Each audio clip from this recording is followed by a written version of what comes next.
Good morning मैत्रिणींनो, खूप दिवसानंतर मी रेसिपीचा व्हिडिओ टाकत आहे. तर आजचा व्हिडिओ आहे आपला आलू मटरची भाजी.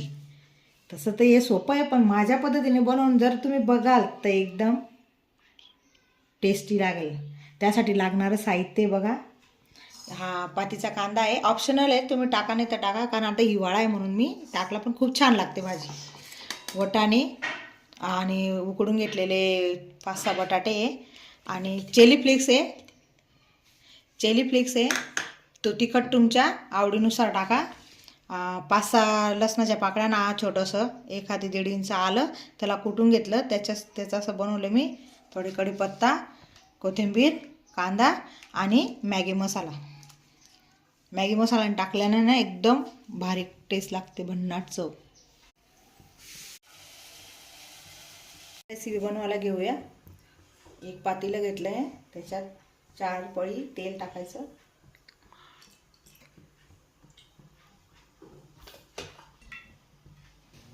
मोहरी तडतडली की थोडंसं जिरं, कढीपत्ता, अद्रक, लसूण, कांदा. यांना 1-7 मिनटं थोडंसं तेलामध्ये घ्यायचं. कांदा बघा आपला जसा थोडासा ब्राऊन झालेला आहे. आता टमाटर टाकून घेऊ. टमाटरला घेऊ तेलामध्ये घेऊ.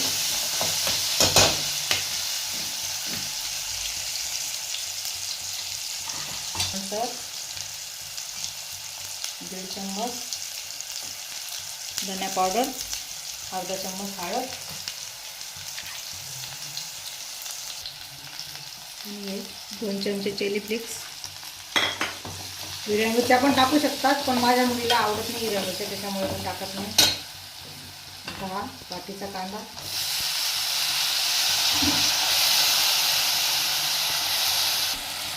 वटाणे, कोथिंबीर याला पहिले तेलामध्ये होऊ द्यायचं, कारण की बटाटे पहिलेच उकडलेले असतात म्हणून मला जास्त वेळ नाही लागत. याला 1-1.5 मिनटं वाफेमध्ये होऊ द्यायचं.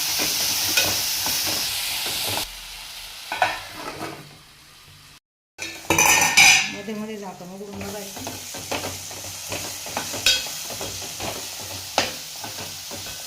वटाणा शिजला आहे त्याने थोडं बघून घ्यायचं, थोडंसं बाकी आहे, याच्यावर होऊ द्या. बटाटा असा कापून घ्यायचा. थोडं पाणी टाकणं हे ऑप्शनल आहे. बस त्याला 1-1.5 मिनटं उकळी झाली भाजी. त्याला मैत्रिणींनो, आपली भाजी रेडी झालेली आहे. अशा पद्धतीनं बनवून बघा, एकदम भन्नाट चव लागेल.